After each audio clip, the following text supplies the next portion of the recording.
Physics, ठीक है। Yes sir. अभी नेहा मैम आप लोगों को फिजिक्स पढ़ाएं। अब उसी चैप्टर से कुछ कुछ प्रश्न जो है आपसे पूछे जाएंगे, और प्रश्न जो है वो पहले नोट कीजिए और आंसर बाद में बताइए, और आंसर तब बता पाइएगा जब आपका क्लास आपको समझ में आए। तो पहले 10 MCQ आप लिखिए, नोट डाउन। और MCQ का पहला क्वेश्चन है, प्रकाश के किस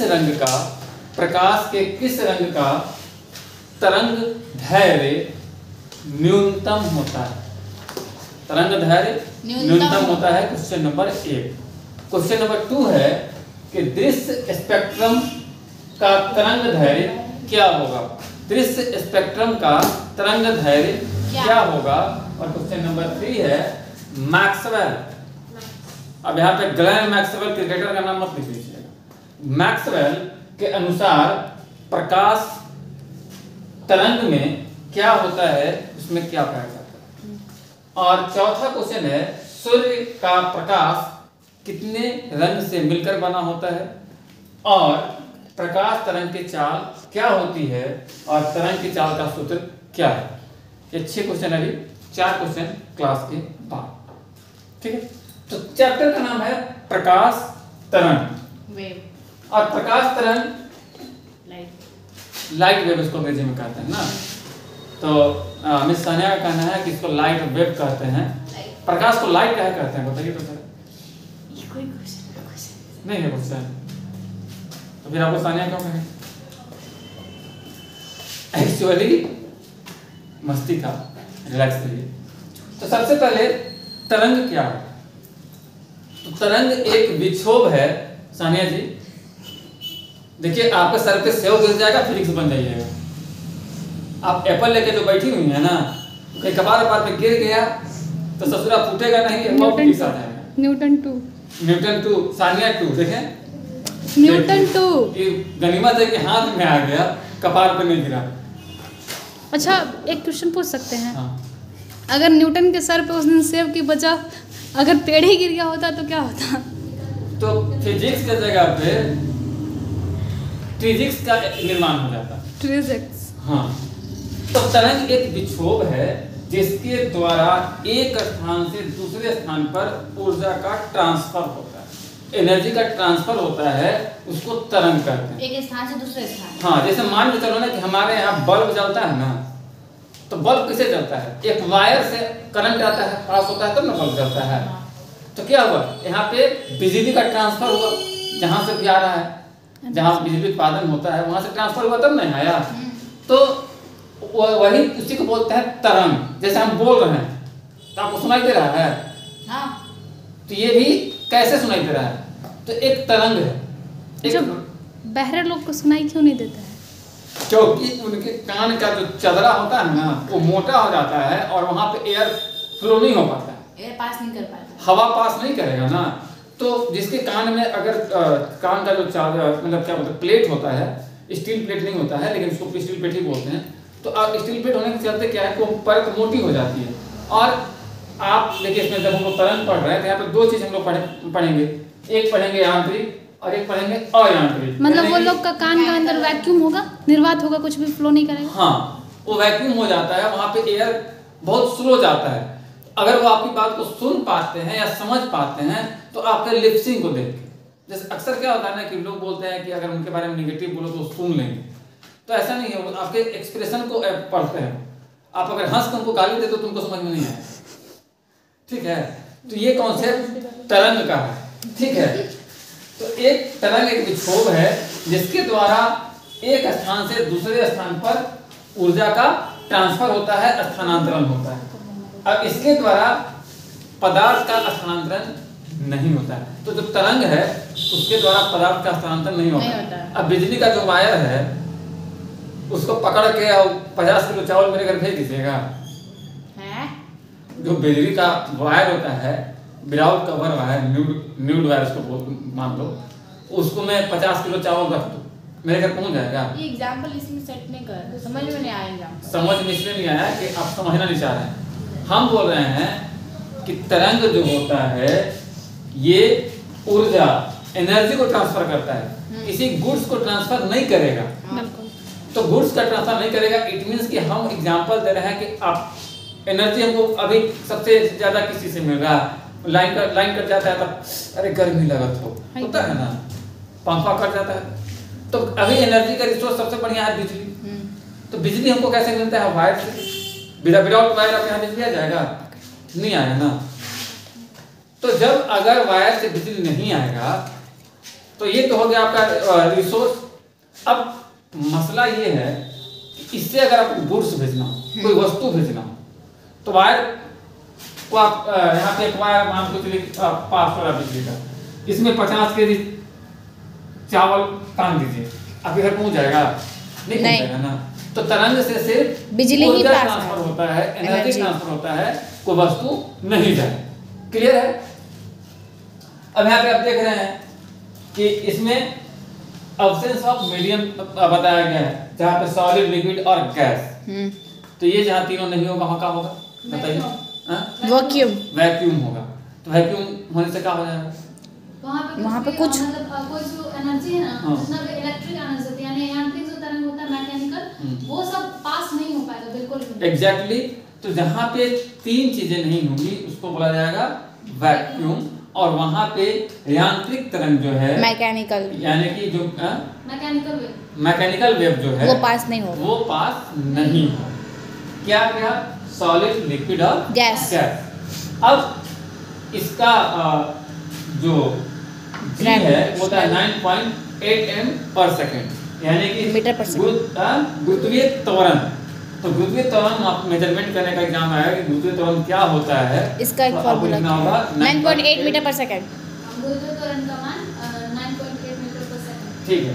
अब आते हैं कि आजकल चेतना सिनेमा देखोगे ना, सब में चांदे के पास जाने के लिए बोलता है। तो मान के चलिए प्रिया जी चांद से ली, यहाँ इनका वजन 42 किलो है, वहाँ गिरा क्या किलो हो जाए?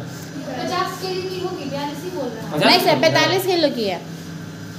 45 मतलब 50 और 45 95 प्लस 42 ये ना, ये तो मोटी हो गई, क्विंटल में हो गया सर। प्रिया जी अगर आप यहाँ से 100 केजी की हैं और चांद पे चल गए, आजकल गाना चल रहा है ना चांद के पार चलो, तो चांद पे चल गई तो आपका वजन वहाँ कितना रहेगा? एज इट इज 100 केजी रहेगा। क्यों? क्योंकि ग्रेविटेशनल जो मास चेंज नहीं होता वो, क्योंकि वहाँ पे मास चेंज नहीं हो रहा है। क्यों नहीं हो रहा है? तो क्योंकि वहाँ पे द्रव्यमान अपवर्तित है, अपरिवर्तित है। अब ये क्यों होता है? क्योंकि जो जी का वैल्यू है वो कांस्टेंट रहता है, वो चेंज नहीं होता। 9.8 मीटर पर सेकंड। जी का जो वैल्यू था 9.8 मीटर पर सेकंड, ये ऐसे ऐसे हिलेगा नहीं, वो जो है वैसे ही रहेगा। हाँ, तो वेट नहीं बढ़ेगा, नहीं न घटेगा। क्लियर हो गया? अब उसके बाद जैसे ऊर्जा है ना, तभी एक एग्जांपल दे रही थी, उछल कूद नहीं होता है। हाँ। लड़की लोग देखती हो कि ऐसे ऐसे रस्सी करती है, तो रस्सिया के साथ अपने उछल जाती है ना? नहीं हाँ। नहीं सर, वो सिर्फ अगर 3 का पिलर में अगर हम फेरे तो जो दोनों। हाँ, तो यहाँ पे देखो यहाँ ये कहना है ये वो लकड़ी है, एक लकड़ा है और ये वो लकड़ी है, और बीच में लकड़ा है। और एक लकड़ी बैठा लो थोड़ी देर। क्या बोला? कंबल इतना मोटा ठीक मोटा है। मान चलो कि ये नेहा है, अच्छा पैर में उन लोग का क्या हो गया? और ये सानिया है, नहीं सर, और ये प्रिया है। तो ये प्रिया नेहा जी सानिया को जंपिंग करवाना चाह रहे हैं, तो ये दोनों रस्सी को हिलाएंगे ना, कि सानिया जी को हिलाएंगे? नहीं, हम लोग दोनों साथ में ही नहीं जाएंगे। दोनों रस्सी रिमूव करेगा सर। तब हम नहीं बोल रहे हैं, आप लोग जब ऐसे जंप कीजिएगा तो आप लोग रस्सी को जंप कीजिएगा कि सानिया जी को कीजिएगा? रस्सी वेव करेगा रस्सी वहाँ को। पे। सानिया जी जंप करेंगी, लेकिन रस्सी के साथ साथ आप लोग खुद जंप नहीं कीजिए। उनका एनर्जी लग रहा है वहाँ पे।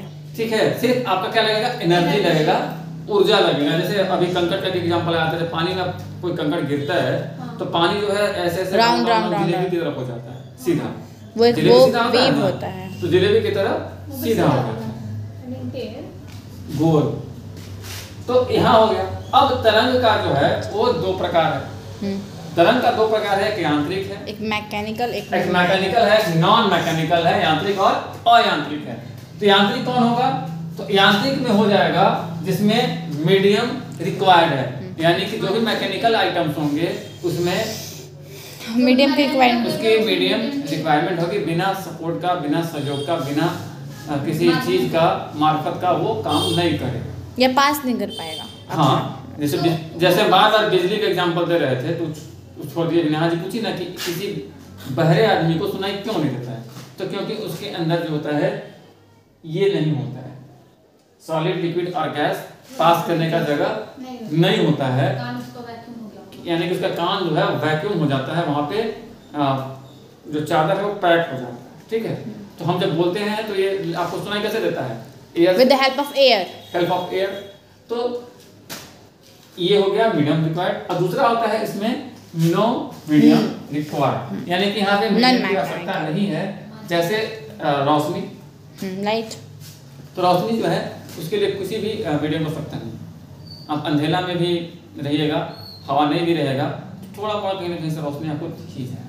ठीक है, अगर वैक्यूम में रहेगा वहां पे रोशनी, हाँ कंप्लीट वैक्यूम भी होगा, डजंट मैटर वो तीनों हो चाहे नहीं हो। हाँ, वो आपको विदाउट मीडियम भी कुछ चीजें जो हैं वो मिलती हैं। अब आते हैं कि सूर्य का प्रकाश कितने रंगों का होता है? 7 कलर, 7 कलर, जैसे व्हाइट लाइट, और 7 कलर का जो होता है इसका मेजरमेंट किस चीज से किया जाएगा? ये क्वेश्चन है, एमसीक्यू में है। इस 7 रंगों को मापने के लिए किस चीज का उपयोग किया जाता है? देखिए क्या मापना है इसमें? कलर का वेलोसिटी मापना। अच्छा, velocity, velocity of violet colour and ये वेलोसिटी ऑफ रेड कलर, इसका वेलोसिटी मैक्सिमम होता है, इसका कम। मापने का, जैसे हम लोग पढ़ते हैं ना कि माप का तरीका, हड़प्पा काल में पढ़ते थे 1664 वाला, या फिर पानी को लीटर में मापते हैं, तो इसको कैसे मापेंगे? वेलोसिटी, ये लैम्डा वेलोसिटी, एंगस्ट्रॉम में जो दृश्य स्पेक्ट्रम होता है, जो साइंस कलर से उसको मापने के लिए हम लोग एंगस्ट्रॉम का यूज करते हैं। एंगस्ट्रॉम, ठीक है। तो सबसे ज्यादा VIBGYOR कलर है दिया हुआ, violet, indigo, blue, green, yellow, orange और रेड। तो सबसे ज्यादा लाइट किस में दिखती है? रेड, जो दूर से ही अटैक करने मैक्सिमम अट्रैक्टिव होता है, और मिनिमम होता है वायलेट, बैगन, ब्रिंजल, ब्रिंजल, बैगन, जिसका कलर होता है बैगनी, वायलेट। ठीक है। और लैम्डा मैक्सिमम होता है रेड, और लैम्डा मिनिमम होता है वायलेट, वायलेट। ठीक है, अब आते हैं कुछ क्वेश्चन जो आपसे पूछने। तो 6 क्वेश्चन पूछे गए थे, 4 क्वेश्चन और क्वेश्चन ये है कि निर्वात का गुरुत्वीय त्वरण कितना होता है, क्या होता है? नहीं, निर्वात का गुरुत्वीय त्वरण क्या होता है? नहीं, गुरुत्वीय त्वरण का माप क्या होता है, या मान कितना, मान क्या होता है? ठीक है, तो गुरुत्वीय त्वरण का मान क्या होता है? Question number 7। क्वेश्चन नंबर 8 कि अनुप्रस्थ और अनुदैर्ध्य तरंग क्या है? अगर आपको एक एग्जांपल हम दे रहे हैं कि स्क्रीन पे देखिएगा, ये जो है ये कौन सा तरंग है आपको कमेंट करना है, और ये जो है ये कौन सा तरंग है ये आपको कमेंट करना है।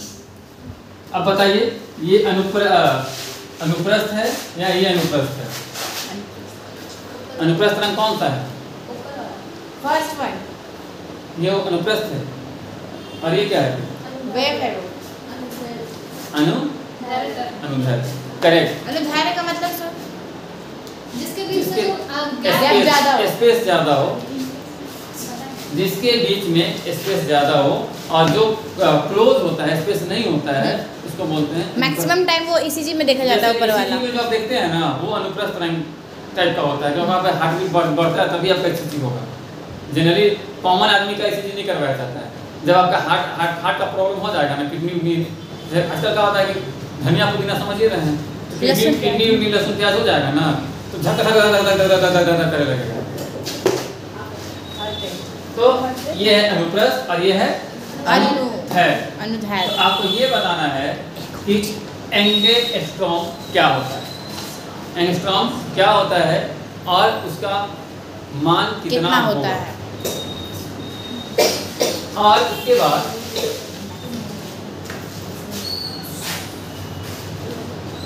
अभी अंग्रेजी पढ़ने के लिए तैयारी करिए।